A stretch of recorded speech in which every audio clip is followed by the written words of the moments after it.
13 नवंबर को पहले चरण में बाकी के मतदान होना है।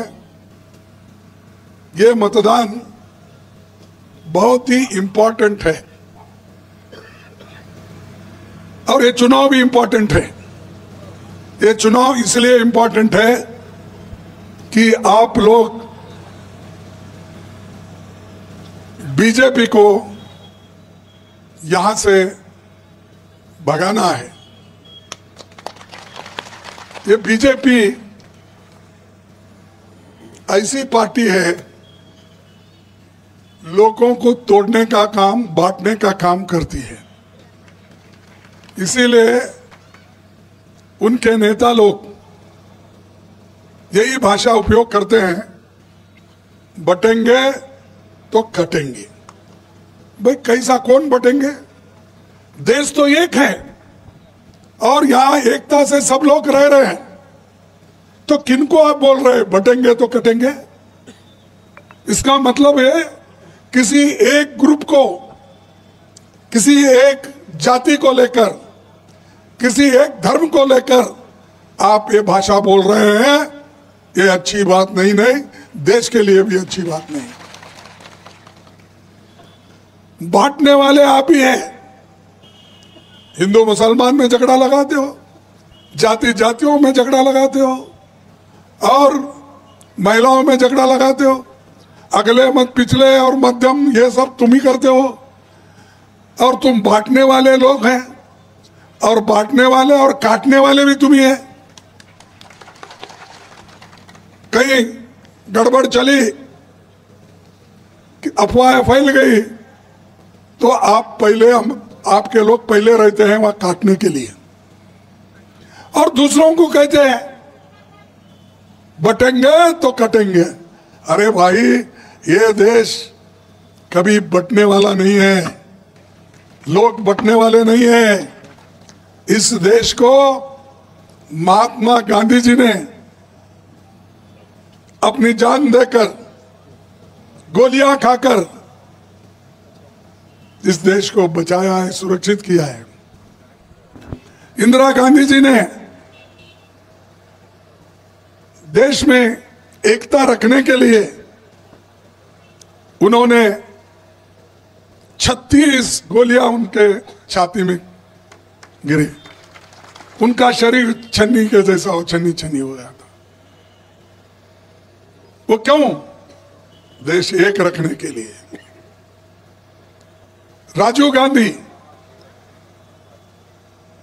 उन्होंने देश एक रखने के लिए अपने आप को कुर्बान किया। उनको एक महिला ने पेरम्बदूर में हार डालने के नाते वो उनके पास लाइन में खड़ी हुई और जब वो लाइन में खड़ी हुई, राजीव गांधी जी जो मंच पर चढ़ रहे थे, उस वक्त उस महिला ने उसको हार पहनाने की कोशिश की और उसी वक्त अपने कमर को उन्होंने जो मानव बॉम्ब रखा था, वो मानव बॉम्ब फट गया और राजीव गांधी जी के शरीर के टुकड़े टुकड़े टुकड़े हो गए। वो पहचान नहीं सके। क्या वो जमीन के लिए लड़ रहे थे? क्या अपने घर के लिए लड़ रहे थे? क्या अपने संपत्ति के लिए लड़ रहे थे?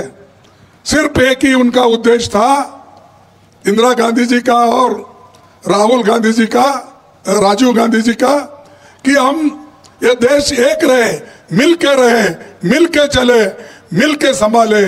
ये उनका उद्देश्य था। मैं पूछता हूं, कोई बीजेपी में, आरएसएस में कोई जान दिया है देश के लिए? अरे तुमने तो जान दिए हैं, बीजेपी वाले जान तो दिया नहीं देश के लिए। ब्रिटिश के जमाने में, उनके हुकूमत में ये सब काम करते थे उनके पास। गांधी जी जब ये भारत छोड़ो का आंदोलन निकाला, तब ये लोग सरकारी नौकरी ढूंढते उसमें जा रहे थे बीजेपी और आरएसएस के लोग। और आज हमको बोल रहे हैं, हमको देशभक्ति का पाठ पढ़ा रहे। देशभक्त तो हम हैं, कांग्रेस है, पहले से भी करते हुए आई है, आज भी वो कायम है अपने उसूलों पे। इस देश का संविधान किसने लिखा? किसने लिखा मालूम आपको? डॉक्टर बाबा साहब अम्बेडकर ने लिखा। पंडित जवाहरलाल नेहरू जी उनको सपोर्ट करके कॉन्स्टिट्यूंट असेंबली में लाके ड्राफ्टिंग कमेटी का चेयरमैन बना के कानून मंत्री के नाते उनको ये काम सौंपा गया था। और उन्हीं के वजह से, नेहरू जी और अंबेडकर के वजह से आज इस देश का संविधान बना है। और ये संविधान बनने के बाद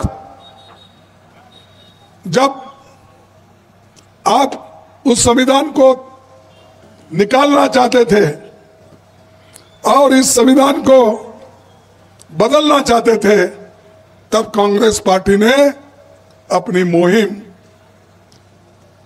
शुरू की।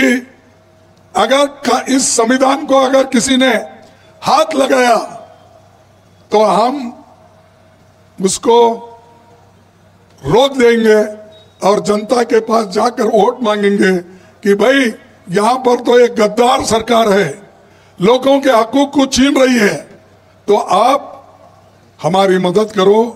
पार्लियामेंट में आप लोगों ने मदद की, इसीलिए आज मोदी को बहुमत नहीं आया, इसीलिए संविधान के संशोधन का काम रुक गया। यह बहुत बड़ा काम आपने किया।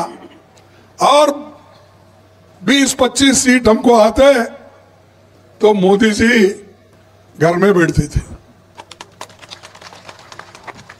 अब तो उनके दो टांग नहीं है, दूसरों के लगा लिए। एक नीतीश की टांग है, दूसरी चंद्रबाबू नायडू की टांग है। ये दो टांगों के ऊपर ठहरे हैं। वो दो अलग एक दिन हो गए तो मोदी जी धमार बोल के गिर जाते। तो ये काम तो बड़ा काम है, देश के लिए आपने किया, लेकिन अब आपको पार्लियामेंट में भी, असेंबली में भी करना है। क्योंकि असेंबली जितने हम जीतेंगे, कितने स्टेट हम जीतेंगे, वो भी मोदी जी को संविधान संशोधन करने के लिए रोक देगा। क्योंकि 50% राज्य किसी भी कॉन्स्टिट्यूशन अमेंडमेंट को रोकने के लिए अगर सपोर्ट नहीं करेंगे 50% लोग, तो वो रुक जाती है। इसीलिए ये इलेक्शन जीतना जरूरी है। एक तरफ गठबंधन की सरकार आपको मदद कर रही है और हम जो है, हमारी सरकार बनने के बाद हम थोड़े वायदे किए हैं, उसको जरूर निभाएंगे। मोदी जी कहते हैं कांग्रेस वाले हमेशा झूठ बोलते हैं। अरे भाई, हमको झूठ बोलने वाले आप बोलते हैं, लेकिन आप झूठों के सरदार हैं। आप 2 करोड़ नौकरी देते हो, बोले दिए, मिला होगा यहां पर, इसलिए आप गपचुप है। नहीं, अरे मोदी कैसा झूठ बोलता है? प्रधानमंत्री हो के 2 करोड़ नौकरी देता हूं मैं बोल के नहीं देता, नहीं दिया आपको। क्या मोदी साहब आपको कुछ न दिया शायद, इसीलिए आप हाथ बैठ गए। 15 लाख रुपए काला धन लाकर तुम्हारे जेब में डाल, बोला डाल दिया, वो भी नहीं। अरे किसानों का दाम दुप्पट करके उनकी आमदनी बढ़ाता हूं, बोला क्या? और ऐसे बहुत चीज झूठ बोला, इसीलिए मैं हमेशा उनको झूठों का सरदार बोलता हूं। यह सरदार कुछ नहीं करता, आप जो कमाते हैं वो खाते बैठता है। हम महिलाओं को 1000 से बढ़कर 2500 रुपए दिसंबर महीने से देने वाले हैं और 450 रुपए में एक गैस सिलेंडर आपको मिलेगा। एमएसपी 2400 रुपए में बढ़कर 3200 रुपए एमएसपी की कीमत होगी। पिछड़े वर्ग के लिए अलग मंत्रालय यहां पर झारखंड में बनाएंगे और ओबीसी कमजोर तबकों के कल्याण के लिए शानदार काम हम लोग कर रहे हैं, आगे भी हम करेंगे।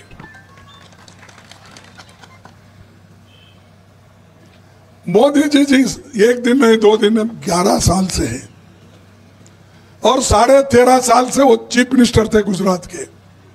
हमको आंकड़े बताओ, मोदी जी आप सेंटर में भी है, स्टेट में भी थे, कितने गुजराती गरीब लोगों को आपने मदद की उसका आंकड़ा दो। वो आज भी गुजराती बाहर काम करते हैं, दूसरे देशों में जाते हैं, दूसरे स्टेट में जाते हैं, वो तुमको क्या काम देगा? झारखंड वालों को काम देगा?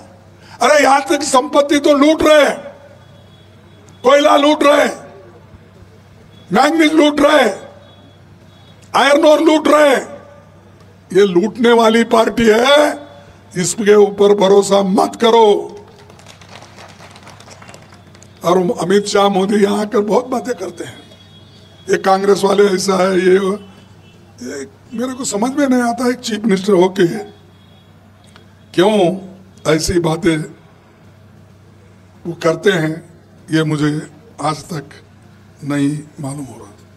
हेमंत सोरेन ने गठबंधन की जो भी प्रोग्राम्स थे वो उन्होंने अमल में लाया और हम दोनों मिलके और आरजेडी मिलके और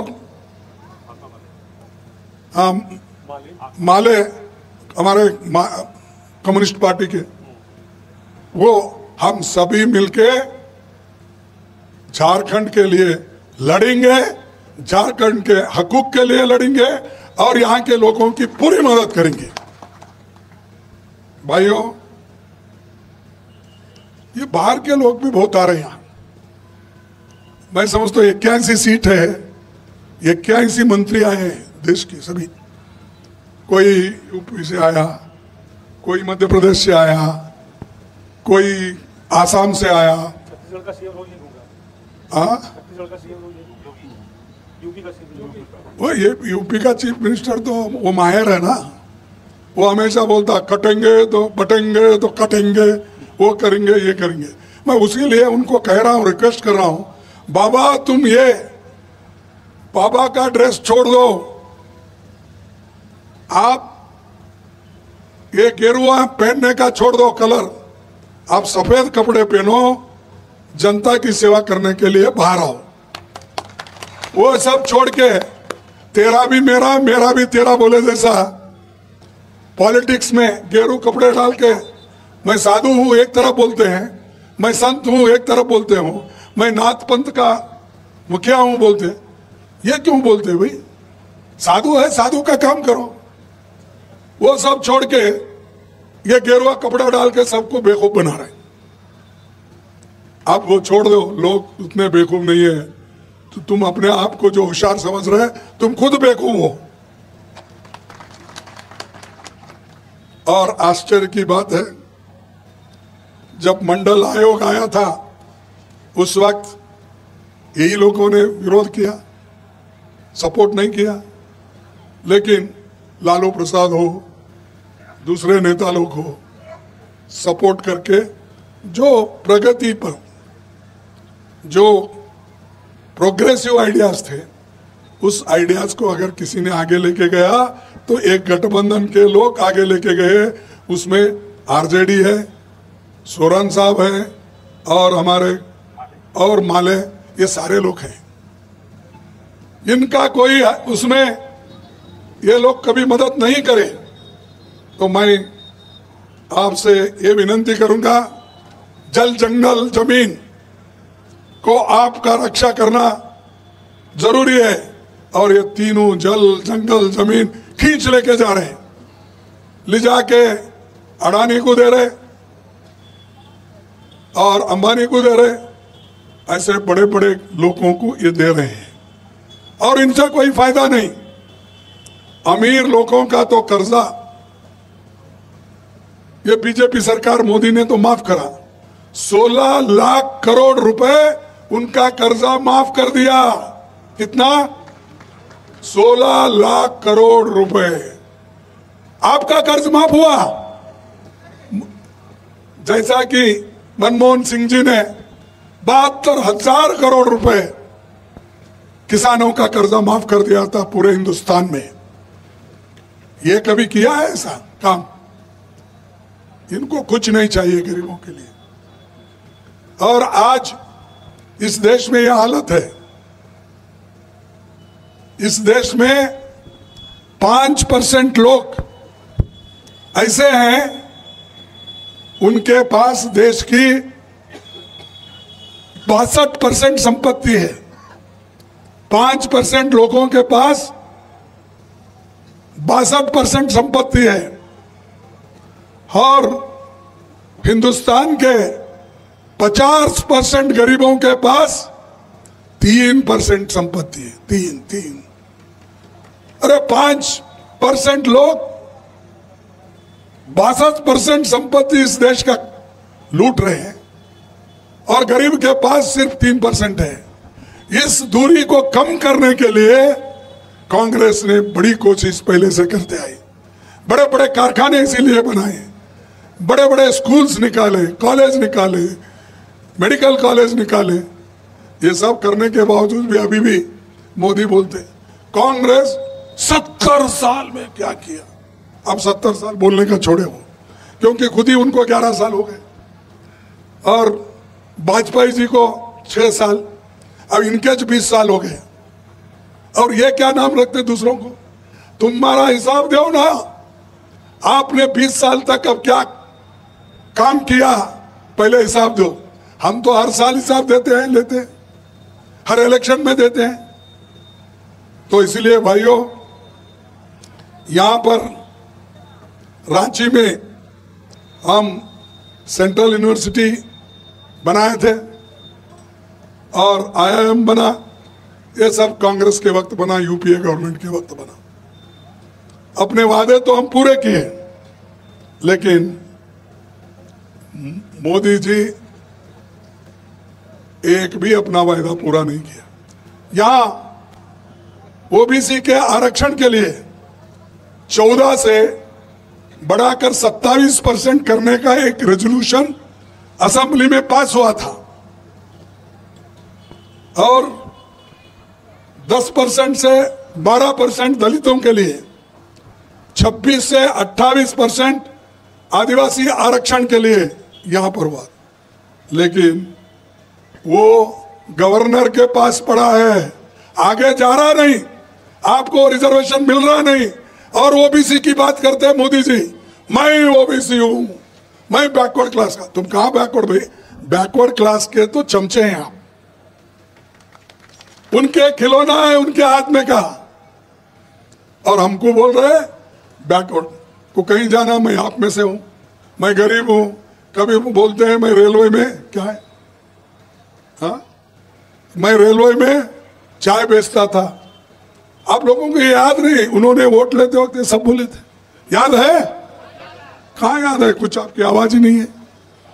अरे मेरे दोस्तों, ये ऐसी बातें बोल बोल कर उसने हुकूमत में आया, वोट तो लिया लेकिन गरीबों को बुला गया।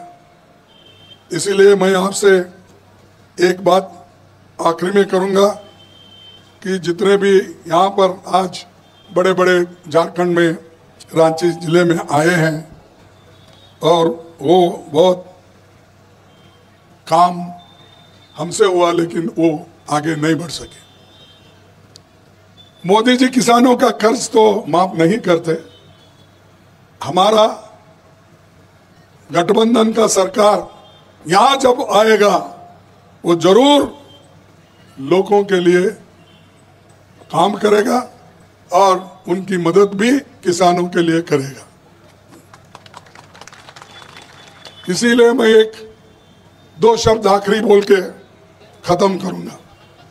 गरीब लहरों पर पहरे बिठाए जाते हैं, गरीब लहरों पर पहरे बिठाए जाते हैं, समुद्रों की तलाशी कोई नहीं लेता, समुद्रों की तलाशी कोई नहीं लेता। यानी गरीब लहरों पे पहरे बिठाए जाते हैं, समुद्र की तलाशी कोई नहीं लेता।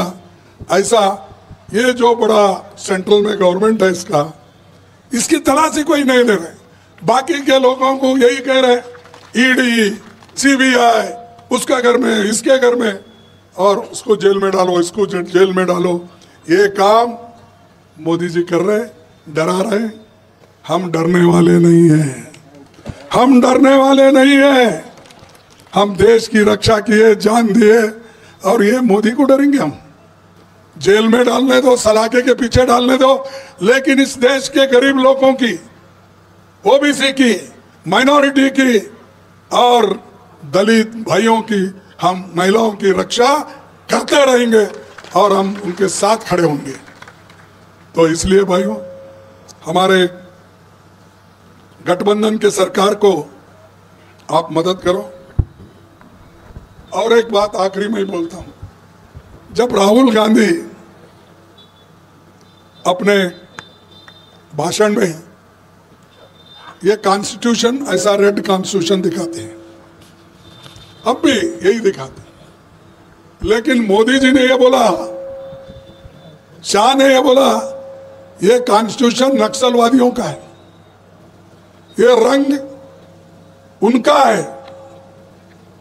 अरे ये देश का कॉन्स्टिट्यूशन है, तो बाद में बताएंगे।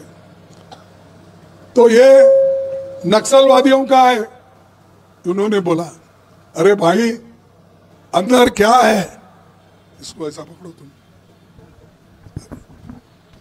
अंदर क्या है आप पढ़े नहीं, बाहर से बोल रहे। ये कोरे कागज का राहुल गांधी ने सबको बता रहा है, ये देखो इसमें पढ़ो और एक किताब खरीद के दो उनको, भेजो मोदी जी को, पोस्ट से भेजो। ये छोटी किताब इसलिए वकील लोग रखते, सभी रखते कि कहीं भी गए तो साथ में रहे। इसकी भी मजाक उड़ाया उन्होंने। और जो हमको अर्बन नक्सलाइट कहने वाले मोदी, खुद ये किताब उन्होंने प्रेसिडेंट ऑफ इंडिया को दिया है। ये नक्सलवादी है फिर?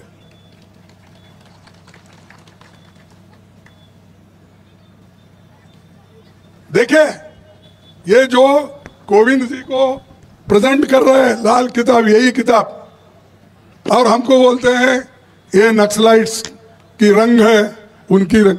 अरे ये तो ये जो कुमकुम रंग है, ये रंग तो शुभ होता है,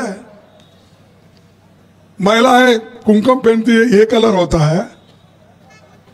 सिंदूर अपने क्या कहेंगे, आपके पास क्या कहते हैं, हाँ मांगल, ये अपने औरतें पूरे उसी से भर देते हैं सिंदूर से। तो उसको ऐसा, यानी इतनी चिल्लर बातें वो करते हैं।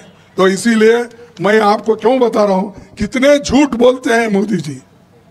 इसीलिए मैं उनको बोला ये झूठों का सरदार है।